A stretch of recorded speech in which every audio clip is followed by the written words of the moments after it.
Hello အားလုံးမင်္ဂလာပါပေါ့နော်ပြည်သက်ကြီးလို့ရေပေါ့နော် Neo Gaming Channel ကဟုတ်တယ်ပေါ့တရားသေးရှိ Channel ကဒီလိုကြိုးစားလိုက်ပါတယ်ပေါ့နော်အားလုံးပေါ့နော် Subscribe လေးကြဖို့အားလုံးကိုမြတ်တာရက်ခံပါတယ်အခုဆိုလို့ရှိရင်ပေါ့နော်မိမိတငယ်ချင်းနဲ့ပေါ့နော်စော်တော့အခါမိမိအခြေအနေပေါ့နော်သူနဲ့ပေါ့နော်ဖင်ရပြီးပေါ့နော်ကိုယ်နဲ့တိုက်သွားတာလိုက်ပါပေါ့နော်လင်းရှိတ်မယ်ပေါ့လင်းရှိတ်မယ်ဆိုပြီးပေါ့နော်ပြီးကြအောင်ပေါ့နော် advance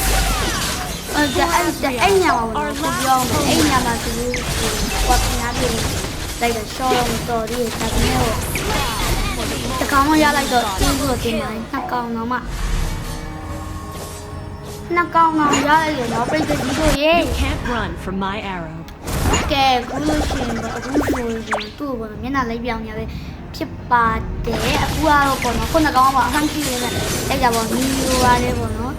ကြက်ကြီးရှိပါတယ်ပေါ့နော်လိုက်ပြီးရုပ်ပိုင်းအချိန်မှာတေသွားပါတယ် The forest might burn ကဲပါအဲ့ဒီ moon may be dull but our hope outlives everything ကဲအခုချိန်မှာဖြစ်နေပေါ့နော်သူကဒါသူ့ဘာ record လေးပြနေစစလို့ပြလိုက်ပါတယ်သူကအခု The way of the အခု elf ကပေါ့ level 4ပြသွားတယ်သူကကြောင့် Christian လို့သူကကြောင့် level 6ရောက်သွားပြီတဲ့သူကအဲ့ချိန်မှာမျက်နှာထပ်ပြောင်းနေပြီးကြတော့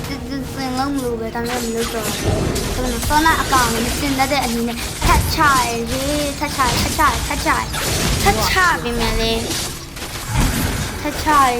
ရဲတက်ကြခုကောင်ကအာတီယူကောက်ကောင်လို့မသိပါဘူးခုကောင်ဘောလို့လောက်တာဘောလို့ခုကောင်ကလည်းသိပါပါရဲ့တကောင်ချလိုက်တော့လေအမိုက်ပါဘူးနောက်ဆုံးမအောင်ရှင် Victor way